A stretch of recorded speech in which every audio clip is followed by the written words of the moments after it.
Kur'an-ı Kerim'de Allah Subhanahu ve Teala "Favalli vechheke şatral mescidil haram" деген. "Favalli vechhek şatral mescidil haram." Peygamberimiz sallallahu aleyhi ve sellem başında Medine'ye koşup gelgende 12, 16, 17 ay Beytül Kudüs'e karab namaz okugan. Kudüs meşriğe karab. Başında, İslam'ın başında Kudüs meşriğe karab Peygamber sallallahu aleyhi ve sellem namaz okugan. Keyin biroq Peygamberimizin engsegeni arzu kılgan Mekke bolgan. Arday Mekke tarafты karab, kaçan öküm keledi eken Mekke'ye karab namaz okusam dep Peygamber жақсы көрген. Anan Allah Subhanahu ve Teala ayet düşürgen. "Qad nara taqalluba wajhika fis-sema, falanuwalliyannaka qiblatan tardaha, favalli wajhaka shatral masjidil haram" деген ayet düşürgen. Senin kıbla tarafты karaganını көрүп atабыз. Yakında sen razı bolgan жаққа senin yüzüң burasın. Emi Masjidil Haram tarafka yüzüңdü burgun деген ayet düşürgen. Oşonduktan ulamalar aytат şatır деген taraf деген söz. Biz emi Mekke'nin özüge emes, Mekke tarafka karab namaz okusak boldu. Bizde kıbla, mına bizdin Orta Aziyada barыбызda batışta. Batışta.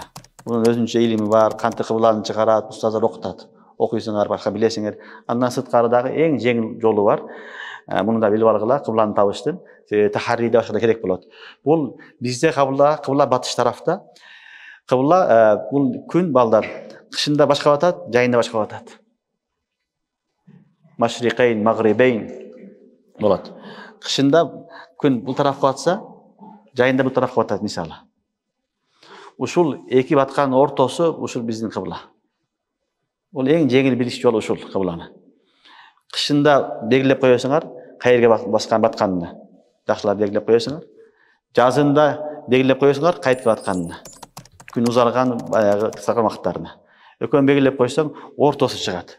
Ошол орто тараф биздин Орто Азияда ушул кыбла тараф болуп эсептелет.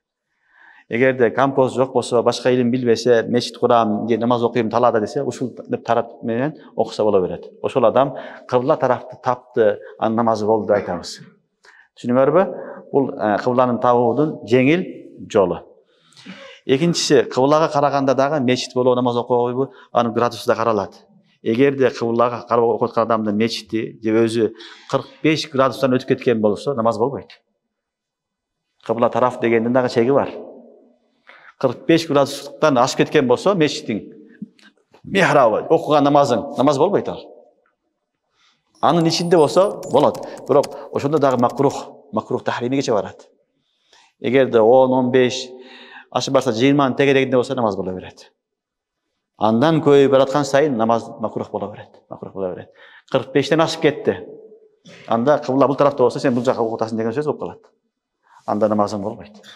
Намаз болбой калат. Ошон үчүн кыбла тарафка дагы ихтимам кылыш керек. Кыблага карап окуу деген сөз ошол.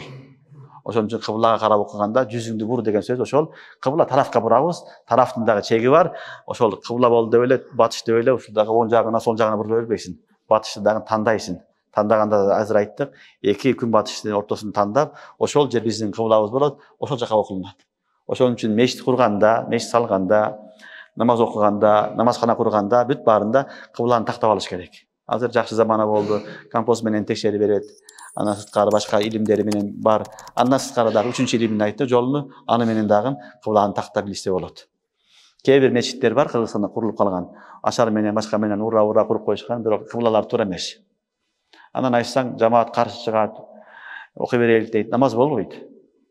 Ал сенин ишиң эмес ал. Ал шариаттын өкүмү. Окуй берелик десең окулуп калбайт ал. Ал болбойт. Өмүр бою окуйсуң, намазың болбойт ал. Ошон үчүн окулбайт. Эгерде бузук болсо, аны бузуп оңдош керек. Же болбосо ичиндеги сафтарды тегиздеш керек. Башка жолу жок. Боло берет эми салынып калды деген менен ал маселеге ишке ашып калбайт. Мечиттин михрабы, мечиттин кыбласы туура эмес болсо, окуган намазканаңды туура эмес болсо, аны оңдош шарт. Ансыз